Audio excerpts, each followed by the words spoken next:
आज नहीं तो और कभी करेंगे लोग गौर कभी, लगे रहो तुम रुकना मत, आएगा तुम्हारा दौर कभी। है गाइस, मैं धर्मवीर यादव आप सभी का स्वागत करता हूं आपके अपने YouTube चैनल वीर सर GS वाले में।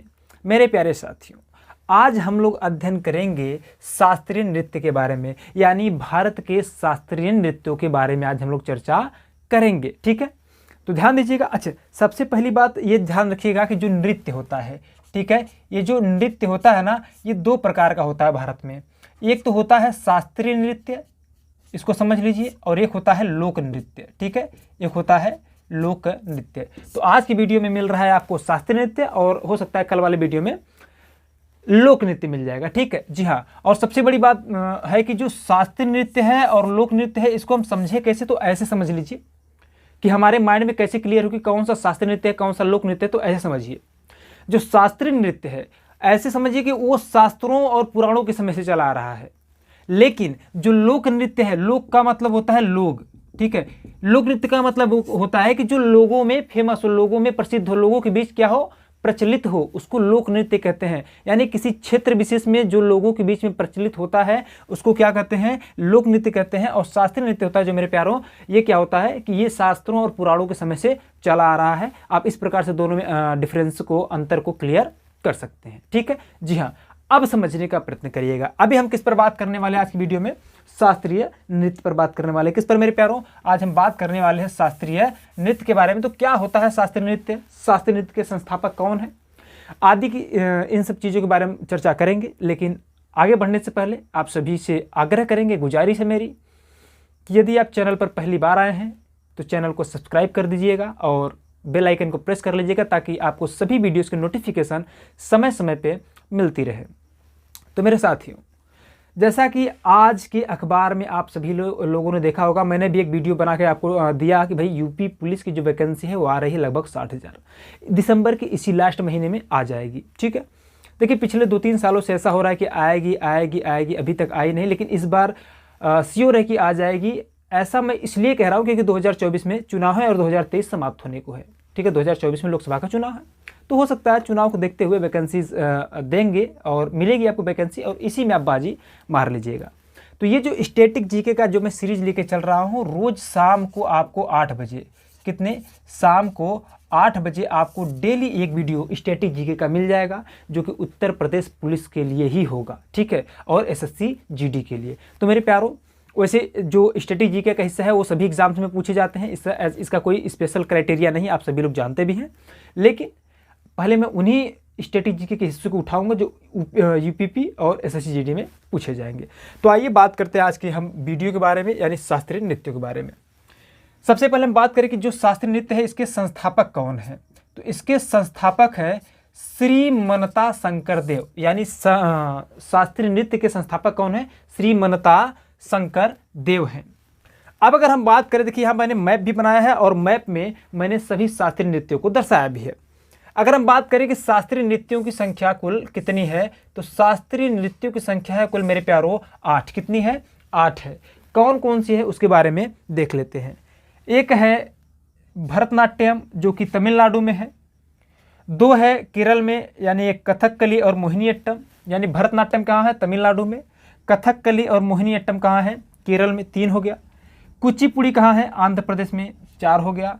ओडिसी कहाँ है, उड़ीसा में, 5 हो गया। मणिपुरी कहाँ है, मणिपुर में, 6 हो गया। सतत्रिया कहाँ है, असम में, 7 हो गया। और हमारे उत्तर प्रदेश में एक है कथक, क्या है, कथक, 8 हो गया। यानी कुल मिलाकर के 8 शास्त्रीय नृत्य हमारे भारत में है। ठीक है जी हाँ। तो मेरे प्यारे साथियों, हमको इन्हीं 8 शास्त्रीय नृत्यों के बारे में जानना है और इनसे संबंधित जो कलाकार हैं उनको भी जानना है, क्योंकि परीक्षाओं में आपसे पूछा जाता है कि बताइए फलाने कलाकार किस शास्त्रीय नृत्य से संबंधित हैं। इस प्रकार से आपसे प्रश्न पूछे जाते हैं। ठीक है, तो इनके बारे में चर्चा करेंगे, और उसमें भी सबसे पहले हम किसके बारे में चर्चा करने वाले हैं आज, भरतनाट्यम के बारे में, फिर कथकली, मोहिनीअट्टम, फिर कथक, फिर इस प्रकार से कुचिपुड़ी और ओडिसी, मणिपुरी और सत्रिया के बारे में चर्चा कर लेंगे। तो सबसे पहले हम आइए देखते हैं भरतनाट्यम के बारे में मेरे प्यारों। ठीक है, तो भरतनाट्यम के बारे में अगर हम देखें तो सबसे पहला पॉइंट इसका ये है कि जो भरतनाट्यम है ना, यह सबसे पुराना शास्त्रीय नृत्य है। भरतनाट्यम क्या है? सबसे पुराना शास्त्रीय नृत्य। यानी कि अगर आपसे पूछा जाता है प्रश्न कि सबसे पुराना शास्त्रीय नृत्य कौन सा है, तो कौन सा है मेरे प्यारों? भरतनाट्यम है। ठीक। दूसरा पॉइंट कि यह तमिलनाडु राज्य का शास्त्रीय नृत्य है। यानी कि अगर पूछा जाए कि जो भरतनाट्यम है यह कहाँ का शास्त्रीय नृत्य है, किस राज्य का शास्त्रीय नृत्य है, तो तमिलनाडु राज्य का है। तीसरा पॉइंट, अगर आपसे पूछता है कि शास्त्रीय नृत्य की सबसे पुरानी शैली है, ठीक है, यानी कि जो भरतनाट्यम है, भरतनाट्यम शास्त्रीय नृत्य की सबसे पुरानी शैली है। यानी कि यदि आपसे पूछा जाता है कि शास्त्रीय नृत्य की सबसे पुरानी शैली कौन सी है, तो भरतनाट्यम होगा मेरे प्यारे इसका उत्तर। ठीक है जी हाँ, ध्यान रखिएगा, ये जो भरतनाट्यम है यही अन्य सभी शास्त्रीय नृत्य की जननी भी है। यानी कि अगर आपसे प्रश्न पूछा जाता है कि अन्य सभी शास्त्रीय नृत्यों की जननी कौन है, तो भरतनाट्यम है। ठीक है जी हाँ। अब ये जो भरतनाट्यम है यह तमिलनाडु के तंजौर जिले में स्थित हिंदू मंदिर में उत्पन्न हुआ था। ठीक है, अगर आपसे पूछा जाए कि भरतनाट्यम की उत्पत्ति या इसका यह कहाँ पे उत्पन्न हुआ था, तो मेरे प्यारों यह उत्पन्न हुआ था तमिलनाडु के तंजौर जिले में स्थित हिंदू मंदिर में उत्पन्न हुआ था। ठीक है जी हाँ। इसे देवदासियों द्वारा विकसित किया गया है। किसके द्वारा विकसित किया गया मेरे प्यारों? तो इसको देवदासियों द्वारा विकसित किया गया है। ठीक, ध्यान रखिएगा कि यह नृत्य यानी कि जो भरतनाट्यम है, ठीक है, भरतनाट्यम है, यह मुख्य रूप से महिलाओं द्वारा किया जाता है। किसके द्वारा किया जाता है? महिलाओं द्वारा किया जाता है, मुख्य रूप से महिलाओं द्वारा। लेकिन ऐसी कोई बात नहीं कि ऐसा कोई बाध्यता नहीं है कि केवल महिलाएं करेंगी, पुरुष भी कर सकते हैं। ठीक है, तो अब आइए हम लोग देखते हैं भरतनाट्यम से संबंधित जो मुख्य कलाकार हैं जिनके बारे में पूछा जाता है और पूछे जा सकते हैं। ठीक, तो सबसे पहले हम बात करेंगे महिला कलाकारों के बारे में जो कि भरतनाट्यम से संबंधित है। इसमें सबसे पहला नाम आता है यामिनी कृष्णमूर्ति का, मृणालिनी साराभाई का, मालविका सरकार का, मीनाक्षी सुंदरम पिल्लई का, रुक्मणी अरुंडेल का, यानी रुक्मणी देवी अरुंडेल इनका पूरा नाम है, लीला सेमसन का, विजंती माला का। ये कुछ महिला कलाकार हैं किसके? भरतनाट्यम के। अब हम देख लेते हैं पुरुष कलाकार जो कि भरतनाट्यम से संबंधित है, जैसे नटराजन रामकृष्ण, रेवंत साराभाई, सीवी चंद्रशेखर और उदय शंकर। ठीक है, तो मेरे प्यारों ध्यान रखिएगा, ये हो गया किसके बारे में? भरतनाट्यम के बारे में। किसके बारे में? ये हो गया पूरा भरतनाट्यम के बारे में। ठीक है, कितने शास्त्रीय नृत्य? टोटल 8 है। 8 में से मैंने भरतनाट्यम के बारे में देख लिया और समझ लिया। अभी ध्यान रखिए, अब हम किसके बारे में जानेंगे? अब हम जानेंगे कथकली के बारे में। ठीक है जी हाँ, जरा से वेट कीजिए प्लीज।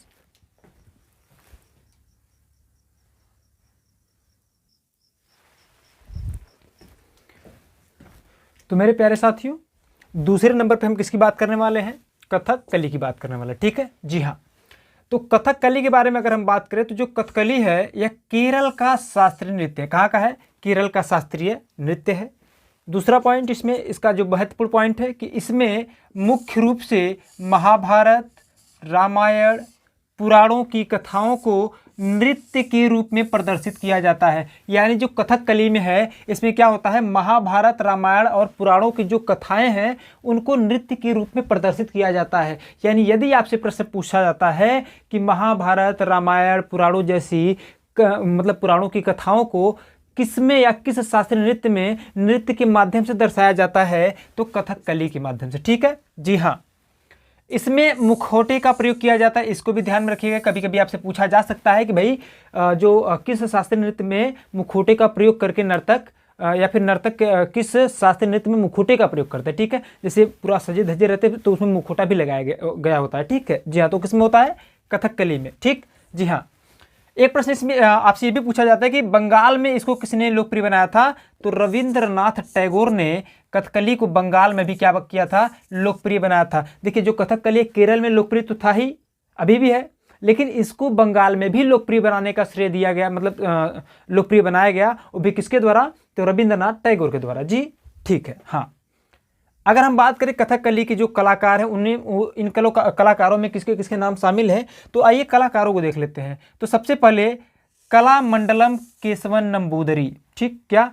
कलामंडलम केशवन नंबूदरी, ये पहले हैं, मतलब कि एक कलाकार ये है। दूसरे कलाकार कलामंडलम रामन कुट्टी नायर, तीसरे गोपीनाथ, चौथा रागिनी देवी, माधवन आनंद, गुरु गोपाल शंकर। ये कुछ ऐसे कलाकार हैं जो कि किस शास्त्रीय नृत्य से संबंध रखते हैं, कथकली से संबंध रखते हैं। किससे मेरे प्यारों, कथकली से, ठीक है जी हाँ। अब हम बात करेंगे मोहिनीअट्टम पर। किस पर, मोहिनीअट्टम पर। तो मेरे प्यारों ये जो मोहिनीअट्टम है यह भी केरल का प्रसिद्ध शास्त्रीय नृत्य है। देखिए अगर इस प्रकार से आपसे पूछा जाए कि किस राज्य में सबसे ज्यादा शास्त्रीय नृत्य है तो केरल है। केरल में 2 शास्त्रीय नृत्य, कौन कौन से, एक तो कथकली और दूसरा मोहिनीअट्टम, ठीक जी हाँ।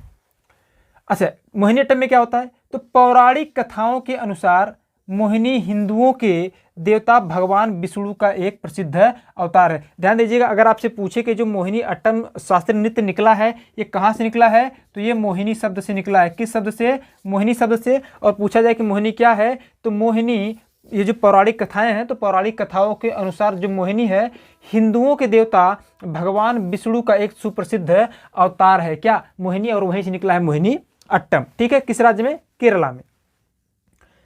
इसमें नर्तकियों द्वारा चमकीली सुनहरी किनारियों से अलंकृत सफेद रंग की साड़ी पहनी जाती है। देखिए इसमें जो नर्तकियां डांस करती है किसमें, मोहिनीअट्टम में, ठीक है, ये सफेद रंग की साड़ी पहनती हैं और इनकी जो साड़ी होता है, जो किनारा वाला हिस्सा होता है वो सुनहरी चमकीली चीज़ों से अलंकृत किया गया होता है, सजाया होता है, ठीक है, सजाया गया होता है। क्लियर जी हाँ।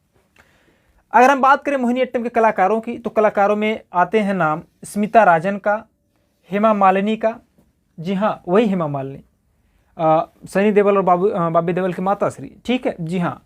अभी जानते भी आप लोगों ने एनिमल मूवी देखा ही होगा जिसमें बॉबी देओल का जो किरदार था काफ़ी अच्छा खासा था। हालांकि इस मूवी को देख के मुझे तो नहीं लगा कि ऐसी मूवी मतलब बनानी चाहिए, हालांकि मूवी बेहतरीन था, ठीक है। जिनको थ्रिलर मूवी और मार काट वाली ज़्यादा पसंद है उनको एनिमल मूवी देखनी चाहिए, अच्छी मूवी है, ठीक है। लेकिन जिनको ये सब नहीं पसंद है वैसे उस मूवी से कोई भी प्रेरित होकर के ऐसा मत करने लग जाना, ठीक है, उचित नहीं है ना जी हाँ। तो स्मिता राजन, हेमा मालिनी, भारती शिवाजी, कनक रेले, सुनंदा नायर, पल्लवी कृष्णन, राधा दत्तापति, ये इतने नाम हैं जो कि मोहिनीअट्टम से संबंधित है, ठीक है। एक दो नाम और हैं लेकिन ये कुछ मुख्य नाम है जहां से आपसे प्रश्न पूछे जाते हैं, फिर पूछे जाने की प्रबल संभावना है, ठीक है जी हाँ। 3 हो गया। चौथा हम बात करेंगे कुचिपुड़ी की। किसकी, कुचिपुड़ी की, जो कि आंध्र प्रदेश में, ठीक।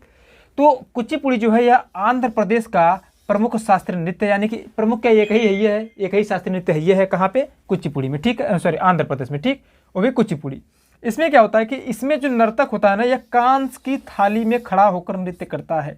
ध्यान रखिएगा, आपसे प्रश्न पूछा जा सकता है कि किस शास्त्रीय नृत्य में जो नर्तक होता है कांसे की थाली में खड़ा होकर नृत्य करता है, तो कुचिपुड़ी शास्त्रीय नृत्य, ठीक है, जो कि आंध्र प्रदेश का है। क्लियर जी हाँ। अब अगर हम बात करें इसके कलाकारों की, तो इसके कलाकारों में शामिल हैं लक्ष्मी नारायण शास्त्री, स्वप्न सुंदरी, यामिनी कृष्णमूर्ति। जी हाँ, यामिनी कृष्णमूर्ति का नाम आया था कहाँ पे, भरतनाट्यम के समय भी, ठीक है। तो यामिनी कृष्णमूर्ति जो है वो कुचिपुड़ी और भरतनाट्यम दोनों से संबंधित है, ठीक जी हाँ।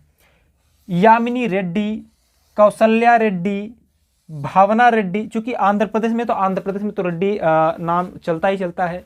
अगर आपने वो मूवी देखा होगा, समझ रहे हैं ना, पुष्पा, क्या था, पुष्पा नाम था ना, हाँ, जिसमें बोलता है भाई अल्लू अर्जुन का, हाँ झुकेगा नहीं साला, तो उसमें अगर आपने देखा होगा जो पुष्पा जिसका पार्टनर बना हुआ था उसका भी नाम था कोंडा रेड्डी। यानी कि जो आंध्र प्रदेश वाला क्षेत्र है वो वहाँ पे रेड्डी जाति के लोग मतलब ज़्यादा रहते हैं, ठीक है जी हाँ। तो भावना रेड्डी, मंजू भार्गवी, सत्यम, दंतमंजन इत्यादि लोग क्या हैं, किससे संबंधित है, कुचिपुड़ी शास्त्रीय नृत्य से, ठीक है जी हाँ।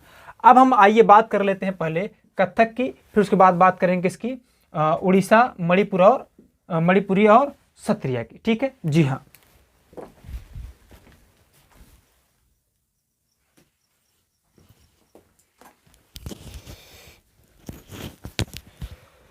तो साथियों ध्यान दीजिए, अभी हम 5वें नंबर पर किसकी बात करेंगे, कथक की, ठीक है।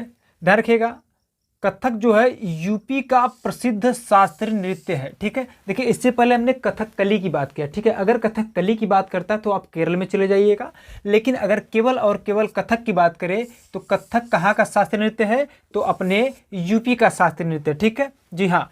कथक को कथा शब्द से लिया गया, किस शब्द से, कथा शब्द से लिया गया, ठीक है। एक सेकेंड, हेलो हेलो, हाँ हेलो, वीडियो रिकॉर्ड कर रहे हैं, थोड़ा सा 2-4 मिनट रुकिए, अभी फ़ोन कर रहे हैं, है ना। हेलो, हाँ जी जी, करते हैं, ठीक ठीक कर रहे हैं। तो ध्यान दीजिएगा, तो कथक कहाँ का, कथक किस शब्द से लिया गया, तो कथा शब्द से लिया गया है। कथा का मतलब जानते, कथा कहानी, है ना। तो जब कथा शब्द से ही लिया गया तो समझ जाइए कि इसमें किसकी बात किया जाएगा, कहानी की बात किया जाएगा। तो कथक में कहानी को नृत्य रूप में प्रदर्शित किया जाता है, यानी जो कथक है ना, कथक में कहानी को किस रूप में प्रदर्शित किया जाता है, तो नृत्य रूप में प्रदर्शित किया जाता है मेरे साथियों। जी हाँ, ठीक है, ध्यान दीजिए। अच्छा, ये जो कथक है यह मुस्लिम शासकों के बीच में, यानी जिस समय मुस्लिम शासक हमारे यहाँ हमारे भारत में राज करते थे उस समय बहुत प्रसिद्ध था, क्योंकि जो मुस्लिम शासक थे उनको अपनी कहानियाँ या फिर कहानियों को नृत्य के माध्यम से सुनना, अपने दरबार में बुला करके बड़ा अच्छा लगता था। ठीक है, ये खासकर मुस्लिम शासकों की बात है। ठीक, इसीलिए इसको दरबार नृत्य भी कहा जाता है। किसको, कथक को क्या कहा जाता है, दरबार नृत्य भी कहा जाता था। ठीक, जी हाँ।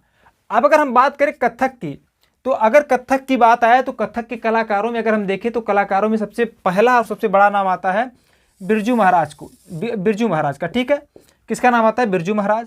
फिर उसके बाद शंभू महाराज, फिर बैजनाथ प्रसाद, फिर लक्षू महाराज, फिर सुंदर प्रसाद, फिर सितारा देवी, फिर गोपी कृष्ण, फिर पुरु दाधीच। यानी कि ये जितने नाम मैंने लिया ये सारे के सारे कथक शास्त्रीय नृत्य से संबंधित है। किससे, कथक शास्त्रीय नृत्य से संबंधित है। ठीक, जी हाँ। अब हम बात करेंगे अगले शास्त्रीय नृत्य यानी छठे शास्त्रीय नृत्य, जिसका नाम है ओडिसी। और आप लोग जानते हैं ओडिसी का मतलब उड़ीसा में है। ठीक है, मैंने पहले ही आपको बताया।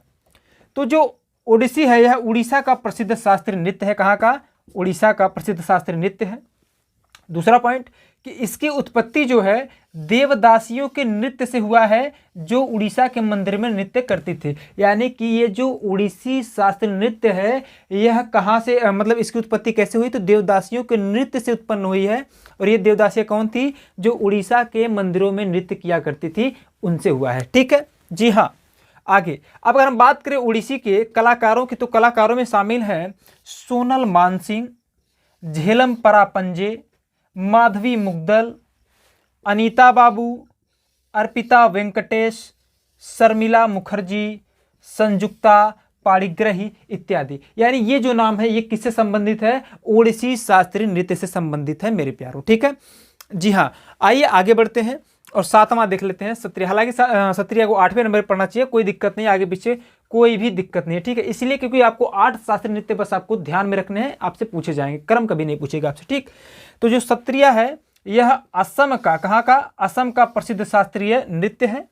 अगर हम इसके कलाकारों की बात करें तो सत्रिया के कलाकारों में है सुनीता कोठारी, रंजू मोनी और रिंजू मोनी का, क्या, रंजू मोनी और रिंजू मोनी, उपासना महंत, रेखा तालुकदार, रूपरानी दास बोरा, स्वर्गीय प्रदीप चालीहा, जतिन गोस्वामी। ये सारे जो नाम हमने लिए हैं ये किस शास्त्रीय नृत्य से संबंधित है, सारे कलाकार, ये सारे के सारे कलाकार सत्रिया या इसी को सतत्रिया भी कहते हैं। ठीक है, सतत्रिया शास्त्रीय नृत्य से संबंधित है, जो कि असम राज्य का शास्त्रीय नृत्य है। ठीक, एक हमारा बचता है लास्ट मणिपुरी। ठीक है, तो मणिपुरी किस राज्य से संबंधित है, तो मणिपुर से, है ना। यानी कि जो मणिपुरी है यह मणिपुर का प्रसिद्ध शास्त्रीय नृत्य है।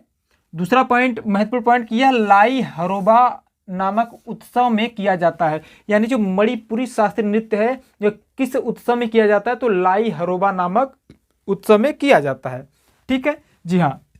अब अगर हम बात करें इसके कलाकारों में, तो इसके कलाकारों में है हेजबा गुरु, बिपिन सिन्हा, गुरु नीलामधव मुखर्जी, गुरु हरिचरण सिंह, झबेरी बहनें या फिर बहन, रीता देवी, गोपाल सिंह।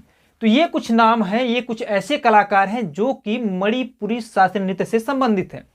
तो मेरे प्यारे साथियों, हमने आपको 8 के 8 शास्त्रीय नृत्य, उनके राज्य तथा उन सभी शास्त्रीय नृत्यों से संबंधित कलाकारों के बारे में आपको बता दिया। तो ये हुआ आज का वीडियो आपका पूरा। इसी प्रकार से रोजाना आपको डेली शाम को 8 बजे एक स्टैटिक जीके का वीडियो मिलेगा, जब तक कि स्टैटिक जीके आपका खत्म नहीं हो जाता। और मैं खत्म करूंगा जल्दी, ठीक है जी हाँ, क्योंकि पुलिस की वैकेंसी भी आने ही वाली है। तो वीडियो आपको कैसा लगा, वीडियो के बारे में अपना विचार कमेंट बॉक्स में डिस्क्राइब कीजिए। और यदि पहली बार आए हमारे इस YouTube चैनल पर तो चैनल को सब्सक्राइब कीजिए। धन्यवाद।